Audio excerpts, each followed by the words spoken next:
Deuxième chose, je fais vite, deuxième chose, on ne peut pas, si on ne fait pas du moussard.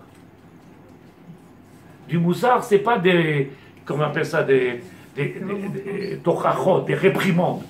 On n'est pas en train de faire des réprimandes. On est en train de se donner, comme un moussard tochachot en hébreu, c'est les ochiyach, c'est venir prouver.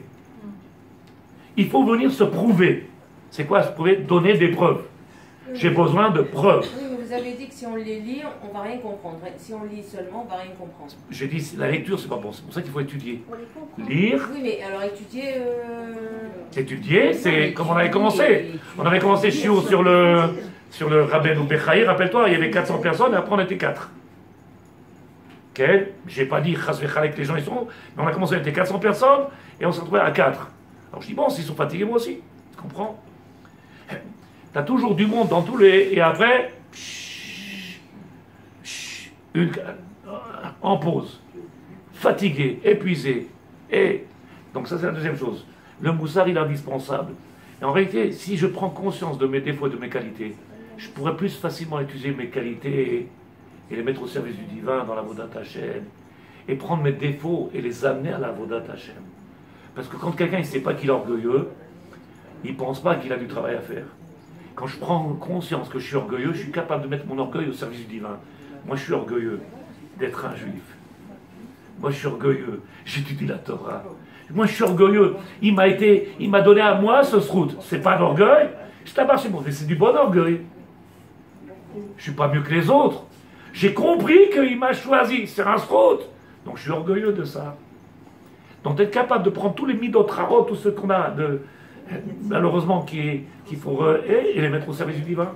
Donc c'est un travail de chaque jour. Et après, là, que le chovot et les bavot, c'est prendre conscience en réalité. Est-ce qu'aujourd'hui, la plupart des gens, ils font un choix dans les misvot? Ils trient les misvot. Quand je dis la plupart des gens, comme moi, Ken, bon, mon choix il est plus petit, déjà il est restreint, parce que mais il y en a qui disent non, ça non. Ça oui, ça peut être. Ça.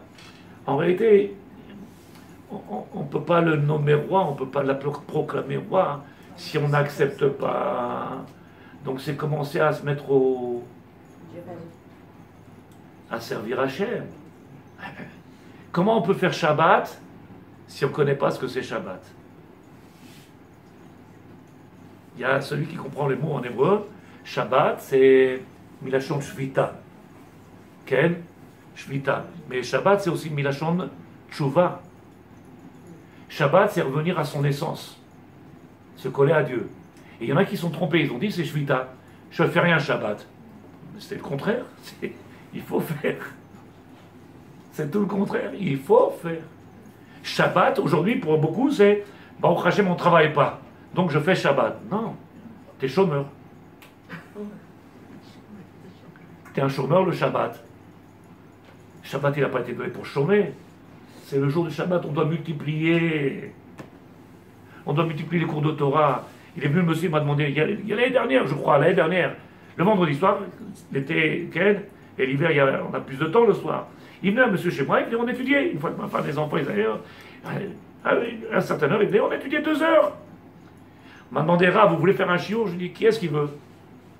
J'ai levé la main. Je lui ai dit, qui est-ce qui veut? Vous voulez qu'on commence de 8h jusqu'à 10h? Vendredi soir, qu'est-ce qu'on a à faire? Alors j'ai levé la main, et comme j'ai vu que j'étais tout seul, alors j'ai continué tout seul. Mania, c'est que je peux forcer les gens. Je peux pas garder avec les gens. Je peux... Qu'est-ce que je peux faire? Je peux que proposer mes... J'allais dire mes talents, mais c'est pas assez mot. Mais comment on dit? Proposer mes services? En anglais, tfaddal, tu veux? Et pas, car je suis là, je te donne. Le monsieur, il ne peut pas étudier le matin parce qu'il a des enfants handicapés. Il les emmène jusqu'à... Et le soir, il est obligé de partir à 4h les chercher. Je dis, comment tu peux étudier? Il me dit, je suis libre de 1h à 3h. C'est mon heure de bouffe. Eh ben, je bouffe pas. Je lui donne chiour. Qu'est-ce que je fasse? Il ne peut pas étudier le matin, il a des enfants. Là, allez, nous. Qu'est-ce que je fais, Rav? À quelle heure t'es libre? De 1h à 3h. D'accord. De 1h à 3h. Je finis là-bas, du collège, je rentre ici, 2 heures de cours et je... Non, stop. Et après le soir, jusqu'à 22h. Et, Noma, La nuit, je prends encore, dites-moi, vous êtes disponible? Il faut être prêt à donner sa vie pour Hachem. Il faut être prêt à donner sa vie pour la Torah. Quand on aime la Torah, comment on dit? On compte plus. Il n'y a plus après. Vous avez une question de Sadkaniot? Qu'est-ce qu'il y a de Tzadéket? Pour les 15 jours, on deviendra comme vous. J'espère mieux que moi. J'espère mieux que moi, Tzadéket. Ma pitom. Un élève, il dépasse toujours son maître, si le maître, il est bon. Si le maître est bon, l'élève est obligé de dépasser. S'il n'est pas bon, alors l'élève, il reste toujours l'élève. Un bon maître, il fait des élèves qui deviennent des grands maîtres. C'était pas chaud ce soir, ça